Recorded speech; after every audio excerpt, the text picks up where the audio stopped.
Hello. Today we're going to create a study of a flower in the style of the artist Georgia O'Keeffe. You've just heard a story about Georgia O'Keeffe, and hopefully you have seen the slide deck with the examples of her artwork and seen how she took a micro or macro view of the specific details of the petals of the flowers and the shadows and the highlights and the soft changing values here in the flowers and the very subtle details of the flowers. Georgia O'Keeffe was a student of detail, of light, and of the subtle changes in hues in the colors. So what we're going to do is we're going to do the same things that she did, only she was using oil paint. What we're going to do is we're going to work much smaller than she did. She worked on very large canvases, and we're going to, because we're in a classroom setting, we're going to work on paper and we're going to use oil pastels. So you're going to need some oil pastels, a white colored pencil, a sheet of 9x12 black construction paper. You're going to need a color copy of a macro view of a flower. Macro view means that it's zoomed in very close, so you're observing the details of a flower. And there is a folder provided for you with lots of examples of macro views of flowers. So we're going to keep that subject, the thing that we're looking at to inspire our work, very close to us, so we only have to glance up from our work so that we don't get distracted. And what we're going to do is we're really not trying to make this work of art hyper realistic or photorealistic. We're using it as an example to inspire us. We want to get close, but it doesn't have to be exactly like the example. We're studying the values, we're studying the highlights, the shadows, the colors, and how they softly and subtly change. Because when we first look at this, we might say, oh, this is orange. But how many oranges are there? How many values in the orange are there? Are there 3? Are there 4? Are there 12? So we want to be very specific and analytic about how we are looking at that and then how we're recording it on the paper. So we're going to start here with this edge, and I'm going to look at where does this edge intersect the edge of the paper here and here. So I'm going to mark it here, and I'm going to mark it here, and I'm going to look at how close it is to the edge here and how close it is to the edge here, and that's going to help me determine where that shape is going to fall. So I have it about like that. There's that first organic shape of that petal. And then I'm going to look for where does the next petal overlap the first one, about here and about here, and then where does it overlap the edges of the page, about here and about here. So this line's going to go here, and then see this shape right here and that shape right there? Can't really call that, we can't name it, that's not a shape that we can name, but it's still a shape. So we want to look at that negative shape that's being created. And now there's another little negative shape over here. It's almost triangular. So we're going to take that little shape and we're going to create that, and that's going to make up the edge of this petal here as it comes over here and goes down into the center of the petal. And then there's another little negative shape right here that's being created. You see that little negative shape between those two petals. And now I'm going to go over here and see where these two petals are overlapping, and see how I'm really looking at one shape building upon the next, because every shape within this picture plane or this frame is related to the next. You know, what relationship in space does it have to the next one? So now I'm going to look at where does this petal line, the outline of it, or the contour line, overlap or intersect the edge here, about here. And then where does this line come down and intersect with this one? About here. So I'm going to take that slope up like that and meet it here. And then I'm going to look for, all right, what shape is being created here?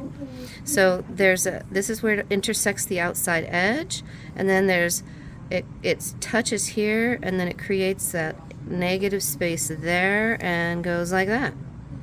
And then we're going to go to the top up here, because this petal goes all the way up here and intersects up there, and it comes down in here like that. And then I'm going to look for this negative shape up here, and it's also triangular in shape. I'm going to adjust this a little bit. And I'm not worrying about erasing, because you might notice I'm not erasing, because all of these extra little sketchy lines are going to get covered up by the oil pastel that I'm going to use. And then I'm going to go over to this side, and I'm going to look for where this overlaps here or intersects here, and it comes down like that. And I'm going to stop that line because this petal does this here, and this petal's pretty big. It goes like that. And now I can go in and I can start focusing on these. This is called the stamen. So we're going to, and it comes all the way up almost to the top of the page here. And it has this shape. And it goes like this. Disappears down into the throat. That's what we call the throat of the flower. And then right next to it, right next to it is this oval shape, and it's long.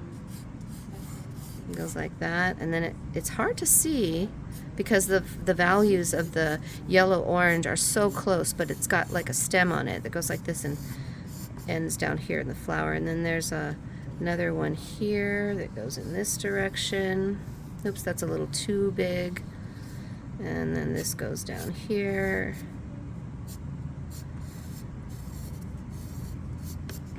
And then there's another one, and I'm looking at these angles of the diagonals, and that goes there.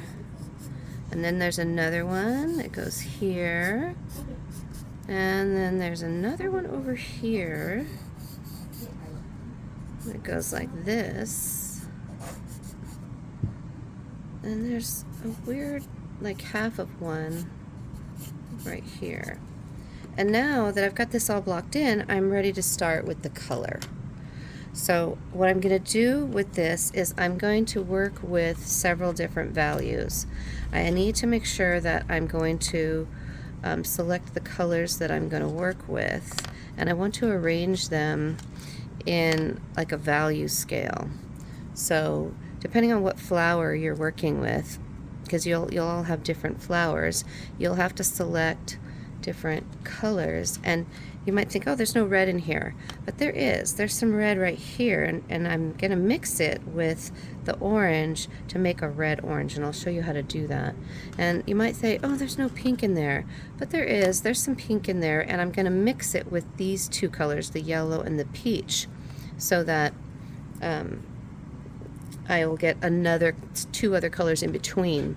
And then the white is going to help to lighten the other values so that I can get these very nice light, soft, peachy values in here. So what we're going to do is we're going to lay in the darkest values first. So we're going to go in and we're going to squint our eyes, and we're going to look through our eyelashes, and we're going to, when you do that, it blurs the image and you can't really see the details very well, but you can see the darkest darks and you can see the lightest lights really well. So what we're going to do is we're going to lay in the darkest darks first, and in my image I can see that these diagonal shaped ovals are the darkest darks, and those are really more of a brownish red. So what I'm going to do is I'm going to go in, I'm going to lay in those values here with this brown, because they're like a brownish red. So I'm going to make them brown first.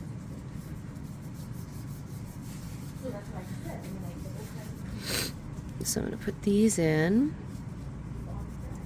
like this, and then I'm going to add some red to that.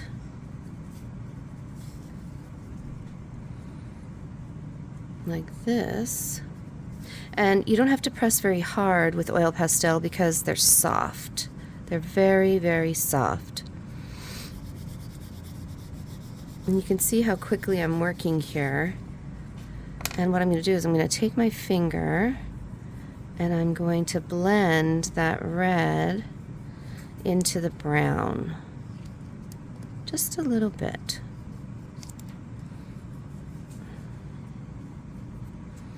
And then at the top edge of each of these, it's hard to see in the video, but if you look at the picture, if you were sitting here with me, you would see right at the very top of each of these is a little highlight of like of a bright orange. So I'm going to go back over just the top where the light would be, where the light is reflecting off the top edge of each of these. I'm going to put in some orange. So I've already dealt with the darkest value, which is the brown, the red is the middle value, and then the orange is the lightest value in each of these little areas. And I'm going to leave that alone for now. So now these are already starting to have some dimension, because that's what we're looking for. We're trying to create the illusion of dimension. The next place I'm going to work is these darker areas where in the petals where I see these reds. So right in the center here I can see there's these reddish streaks, and I can see them here, I can see some here and here, definitely down into the throat of the flower. I can see there's some right on the edge of this petal here, and I can see where the shadow is cast right here, where this petal here is on top of and overlapping that one. And then I'm seeing some here, a little bit. Then I'm seeing a lot more here from the throat of the flower up like this. I'll move this over so you can see it better. There's definitely a lot more dark value over here. Let me clean up that edge a little bit. And there's some here on the overlap. And then some in the throat of the flower petal here. And definitely on the overlap here. Like so. This doesn't look like much yet, but what I'm going to do is now I'm going to go back and I'm going to start adding this orange color into the in-between spaces, like so, and I'm overlapping that red a little bit, like this, bringing it all the way down in here, overlapping the red here. I always want to overlap those values so I don't end up with stripes with this kind of an image, because it has soft, subtle value changes. Now I'm going to switch to some of this yellow, especially right here, so I get the contrast between the light and the dark around this little stamen that has all this pollen on it.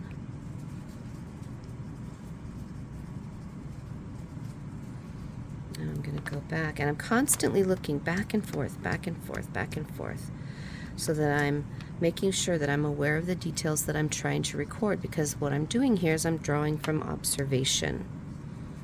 And that's an important skill in both art and in science, being able to observe details and record them accurately.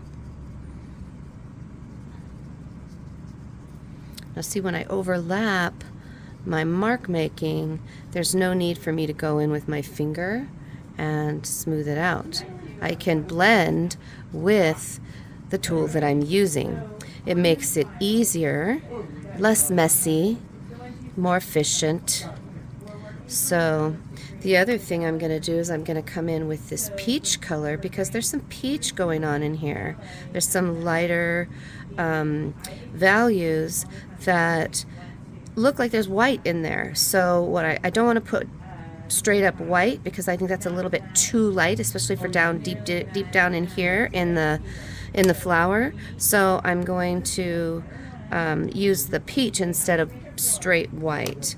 And then I'm going to go back with this orange and blend over it. And notice how I'm holding this pastel on the side. I most of the time when an artist is using a pastel, they're using it on the side unless they're drawing with it. When you draw with something, you hold it like this. When you're painting with it, you hold it like this because you want a softer mark. And if you experiment with it and hold it both ways and watch the type of mark that appears on the page, you'll see that you get a smoother, softer mark when you hold it this way than when you hold it this way. See how you can see the marks and they look a little bit more scribbly, and then when you hold it like this, they're softer. So I encourage you to hold it both ways so that you can see it, and then when you want it to be smoother, you just hold it on its side and go over the parts that were less smooth. And I'm going to go over this with some yellow.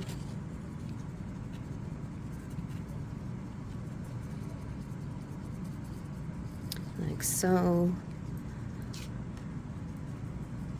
And I'll probably go back over this with a little bit more orange, but I put the yellow down because I want the orange to be more yellow orange.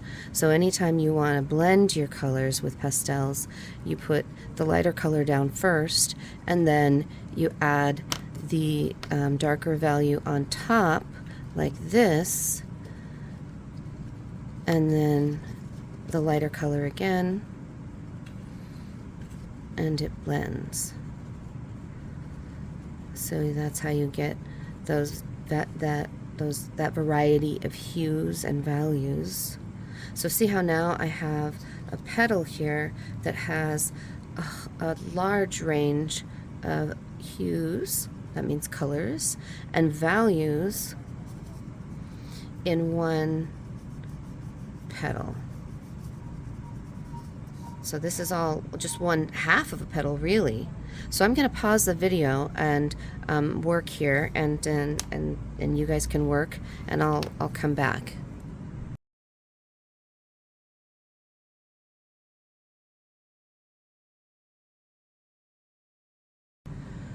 So I'm almost finished with the first petal, and you can see here where I've started to add white and go over it with the other colors in my value range, so that I can really push that contrast between the darks and lights, so that this part, the little stamen with the pollen and the stem, really show that it's really popping out.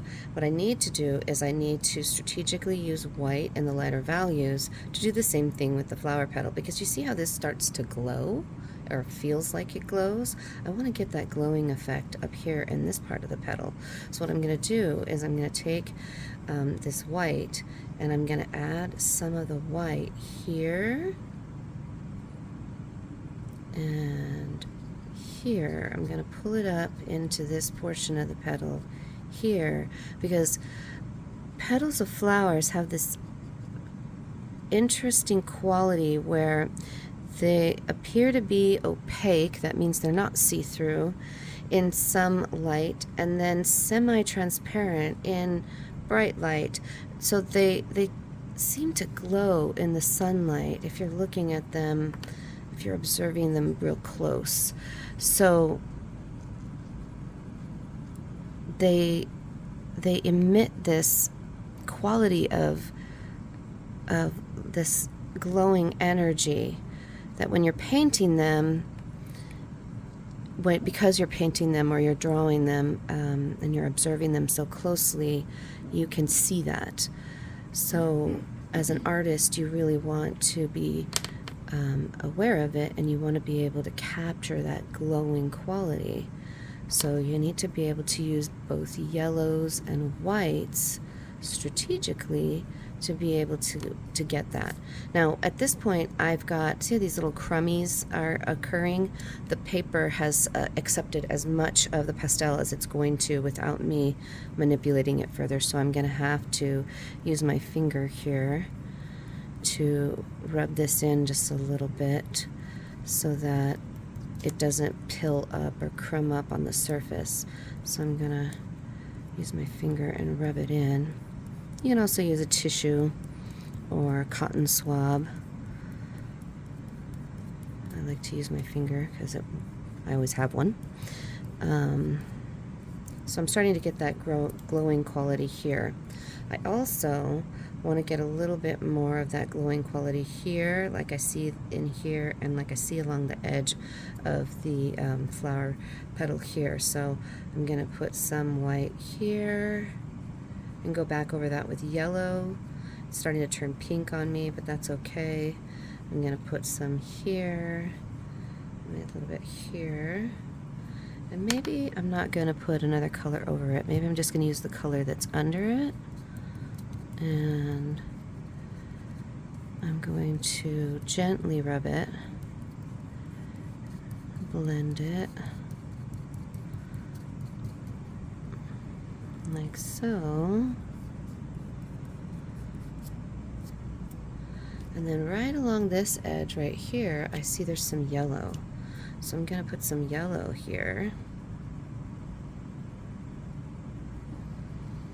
And I'm finding the same thing is happening over here. I've already put enough pastel on here to make it hard for the pastel, the new pastel, to stick.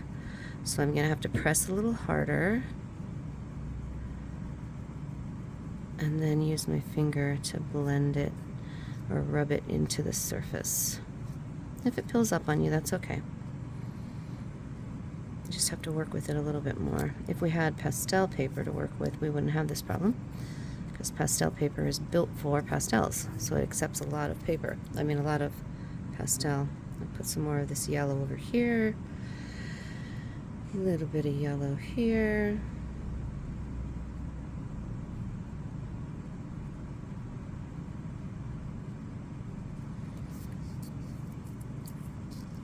And I think that petal is finished.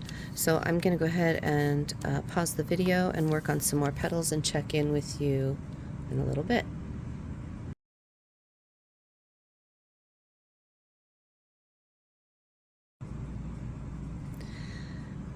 So I've got the second petal completed along with the little stamens with the pollen in front of them, and I wanted to show you that there's a few ways that you can remove pastel in order to get back to the darker paper. So right here I created shadow using the black of the paper by using a scraping device. You can use something like this, or you can use like a plastic knife, or even a paper clip will work. You just have to be careful not to scrape the paper too much and rip it. So what I did was I just scraped gently here and here, you know, to reveal the black paper underneath. And I did the same thing along here, and there's like a little white mark, a little stray white mark here that I wanted to remove, and some stray white marks here that I wanted to remove. And then around this edge right here, I want to make sure that there's a really fine shadow that I couldn't make that very thin black shadow with an oil pastel because they're thick and chunky. And so I'm going to just gently scrape off the pastel to remove, and I'm not going to go all the way around it, because on this side I'm going to add, oops, bounce the phone. On that side I'm going to add some yellow, and when my pastels get really cruddy, I just wipe them off. And I do it with my hands because I don't care if I get dirty, but you can do it with a paper towel if you want. On this side I'm going to add a little bit more yellow here. I'm going to add some yellow here and add a little bit yellow there, so that edge is a little bit more defined. But I'm not going to scrape all the way around the outline of that piece, because I don't want it to look like a coloring book outline. So that's one way to do it. Another way to do it is with a pencil eraser. If you have a pencil eraser that you don't want anymore, because you can't use it anymore after you've used it on pastel, it just ruins it. I'm going to zoom in so you can see what I'm doing. But let's just say I don't want this red here anymore. Let me see. Can you see what I'm doing? I can take my pencil eraser, as long as it's not too thick. Thinner marks, you know, where you've applied the pastel thinly, you can erase it. And lighter colors. If you're using black pastel, it doesn't erase very well. But you can get most of it off if you had like a broad area that you wanted to get it off. And then, of course, you can only use this eraser now for pastels. It's ruined for other applications now. So I wanted to share that with you. And also wanted to share the new finished part of the that petal. So I'm going to pause the video again and finish another petal and come back to you.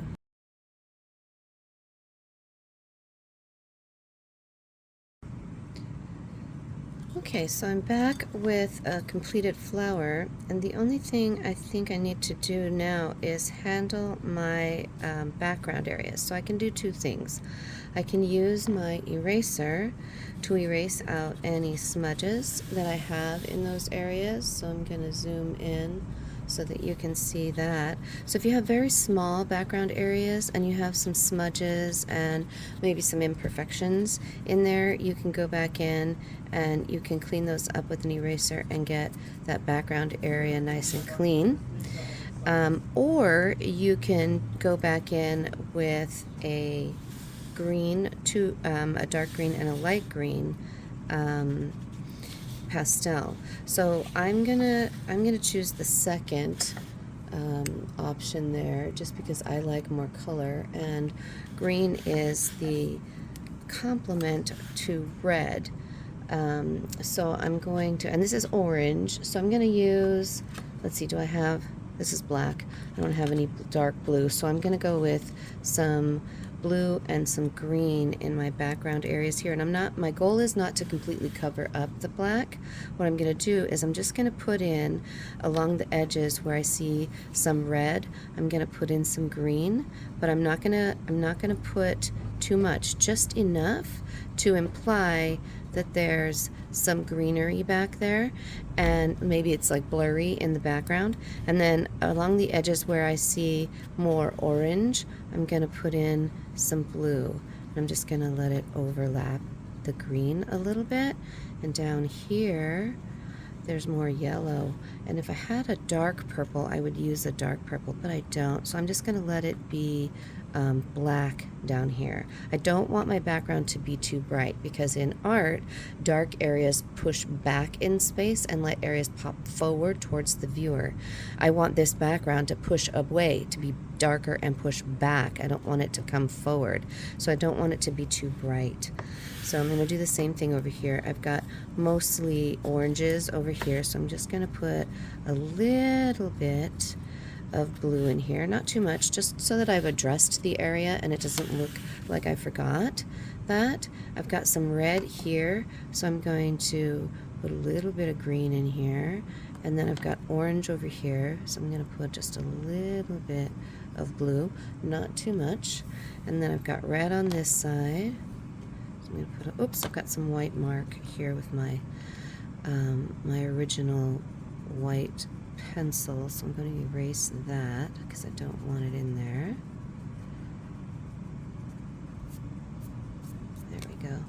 I can go back to my green. Just a few marks for blurry greenery and some blue, because if I was painting or drawing grass or foliage, leaves, I would use both blues, greens, I would use yellows, I would use purples, I would use browns. So there we go. Now I have a completed macro view of this orange, let's see, what is this? That's a hibiscus flower in the style of Georgia O'Keeffe.